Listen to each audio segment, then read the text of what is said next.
محمد کو ذہن میں رکھے، عبد المطلب کی خواب بجا بنی ہے، اور خواب آنا یہ کوئی نفس کی بات نہیں ہے، بس خواب کی تعبیر کو سمجھنا یہ کمال ہے۔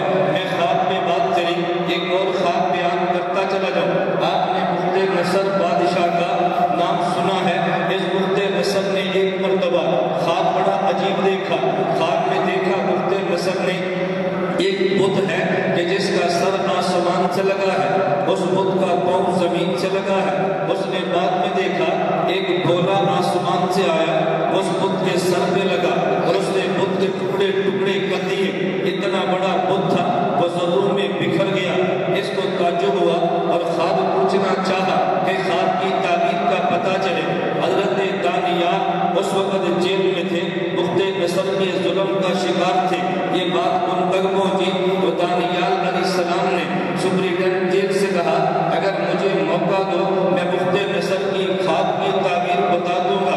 اس نے علماء سے پوچھا، تعبیر کہیں سے ملی نہیں۔ بخت نصر کی بات کو سپرنٹینڈنٹ نے اور بخت نصر بادشاہ تک دانیال کی بات کو پہنچایا، لیکن سپرنٹینڈنٹ گھبرا کے کہنے لگا کہیں ایسا نہ ہو میں صوفی تجھے دربار میں لے کے جاؤں، خواب کی تعبیر بتائے بنا وہاں پہ مجھے بھی ذلیل کرا دے گا۔ حضرت دانیال فرمانے لگے نہیں، دربار تک پہنچانا تیرا کام ہے، خواب کی تعبیر بتانا میرا کام ہے۔ دانیال دربار پہ پہنچے۔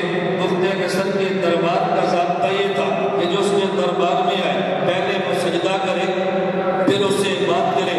نبی سجدہ غیر اللہ کو کر نہیں سکتا، نبی تو غیر اللہ سے سجدے رکوانے کے لیے آیا، وہ سجدہ کیسے کرے گا؟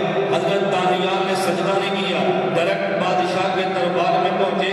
بخت نصر نے پہلے یہ بات کی، میرے خواب کی تعبیر کو کیا بتائے گا؟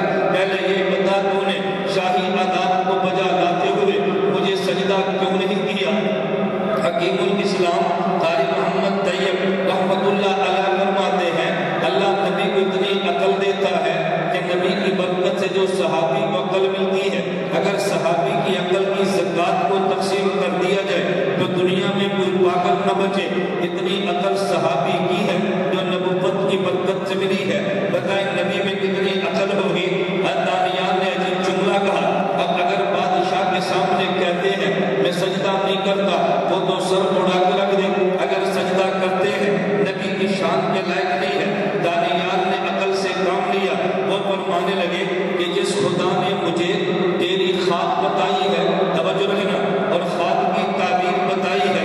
بادشاہ نے کہا خواب بدلنے کا وجہ، بس اندر میں چھوٹی سی بات یہ ہے کہ جب بادشاہ نے خواب دیکھا، صبح اٹھ کے خواب بھول گیا، اس نے اپنے دربار کے علماء کو بلا کے کہا، رات جو میں نے خواب دیکھا ہے میرا خواب بھی بتاؤ، میرے خواب کی تعبیر بھی بتاؤ۔ علماء نے کہا خواب تو بتا، تعبیر ہم بتاتے ہیں، تیرے خواب کو ہم کیسے بتائیں؟ اس نے کہا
میں تقسیم کر دیا.